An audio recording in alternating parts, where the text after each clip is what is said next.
buddies! So today, ang pag-uusapan po natin ay updates on succulent cuttings of my Crassula Babies necklace that I planted nung pong episode number 6 natin.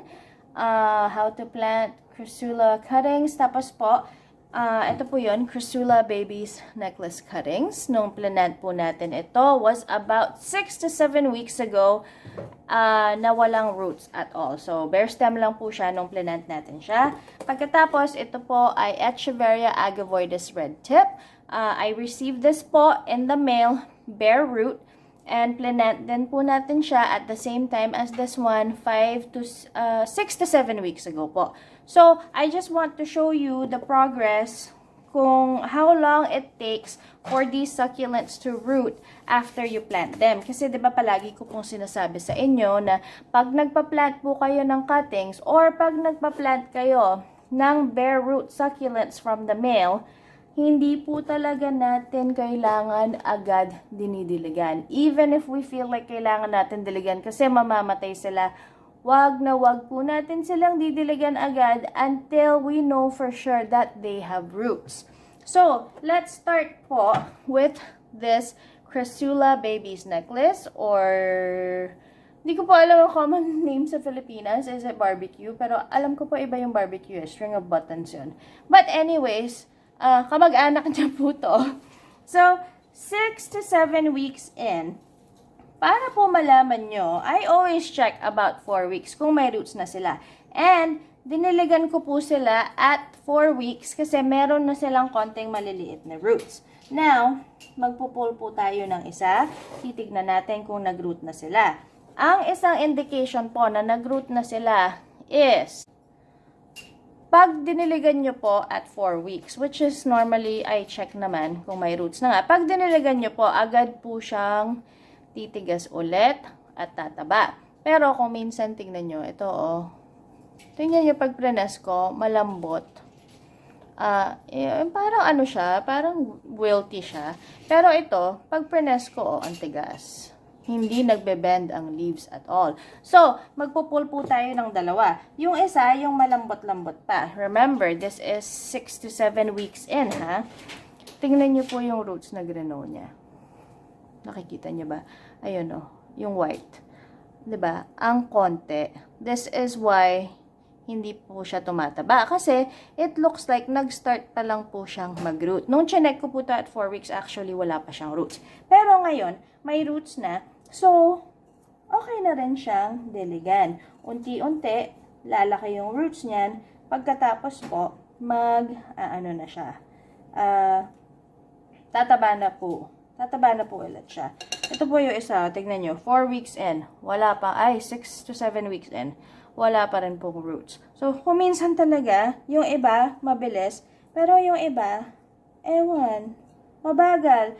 Pero so far naman, lahat ng plant ko pong ganito, kahit na matagal-tagal ng konti yung iba, palagi po silang nagro-root. So, kung gusto nyo po ng succulent that is easy to take care of, Crassula Babies necklace, kung makita nyo po to, madali lang siya.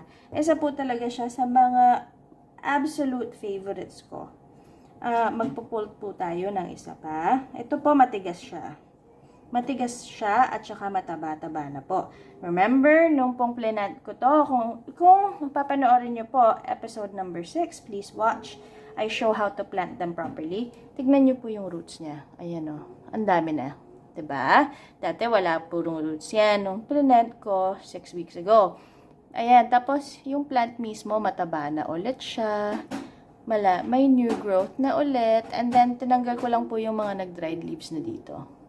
Siyempre, to check din the stem. Pero, mataba na siya. Tumatanggap na po siya ng tubig pag dinidilagan ko. And, ang cute-cute niya. So, guys, root growth yan, ha? Ng 6 to 7 weeks. Okay? Pwede na silang diligan. And then, later on, at the end of this video, I'm going to show you po kung paano diligan ang mga newly rooted succulent cuttings pa lang. Kasi, hindi po talaga pwede natin lunurin. Because, konti pa lang po yung maiinom nila na water. So, our next one is our Echeveria agavoides red tip. Nung pong in-order ko to, it came in the mail. It was in the box for a good 7 days po. It was in the box for 7 days. Pagkatapos, it was bare root. And tinanim ko po siya agad after rinsing. Tapos, in-air dry ko lang po ng 1 day. And then, plant ko na po sa dry, well-draining soil.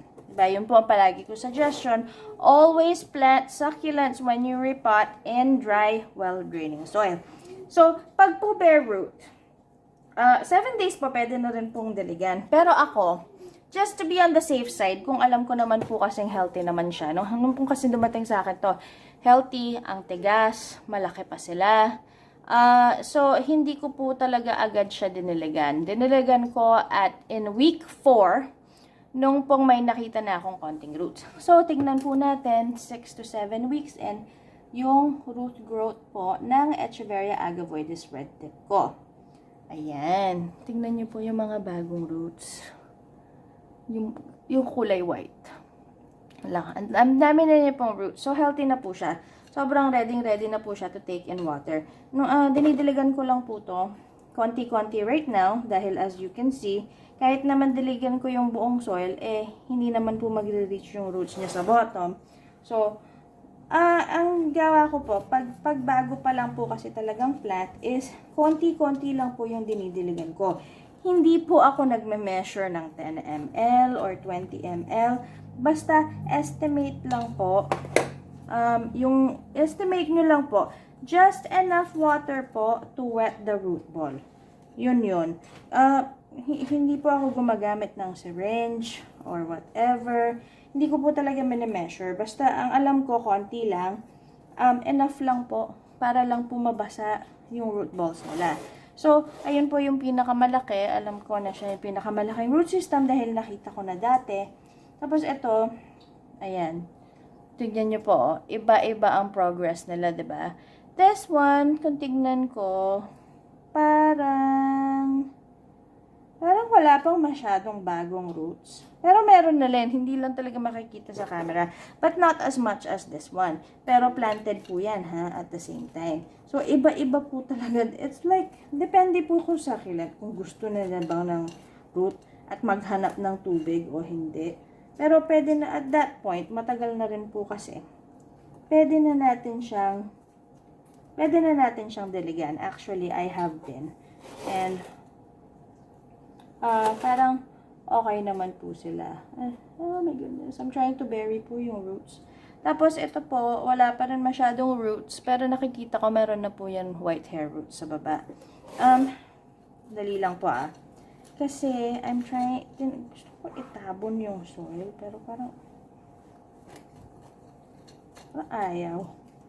Kasi, nung dumating po sa akin to, wala pong stem. Kaya, ang hirap. Talagang pinatong ko lang sa soil nung tinanim ko. So, ang hirap tabunan ng roots niya pag wala pong stem to dig into the soil. Tapos, hindi po ako mahilig sa toppings. Nakikita niyo po sa lahat ng succulents ko, wala po akong toppings. But this one, because wala pong stem yung succulent mismo, naglagay lang po ako ng rocks para lang po i-place under the leaves. Dahil po, ayokong nagtatouch yung leaves dun sa soil. Kasi pag dinidilagan ko, ayokong nakaupo yung leaves sa top ng wet soil. Dahil pwede po siyang mag-rot. At saka, kung meron po kayong Echeveria agavoides, whether it's Nevada or whatever other kinds of agavoides species you have, siguraduhin nyo po na hindi nyo linalet yung tubig na mag-sit in between the leaves because these guys po are notorious for rotting very quickly. At saka hindi ko po din-deep water ang mga agavoides ko kasi ang selan nila sa water, grabe. Hindi katulad ng mga sedums. Itong mga to, kahit na matigas yung leaves, tapos may nag-wilt ng konti. Tapos, feeling mo, pwede na siyang i-water. Pag binigyan mo ng too much water, ay nako, ang bilis niya pong mag-rot. So, Ayun po, update lang po sa Crassula Babies necklace cuttings natin at sa Echeveria agavoides red tip na that was planted nga po bare root 6 to 7 weeks ago. So guys, kung meron kayong mga cuttings or bare root plants na natanggap sa mail, wag po talaga tayong magdilig because they will be okay. Sana po nakatulong tong video na to.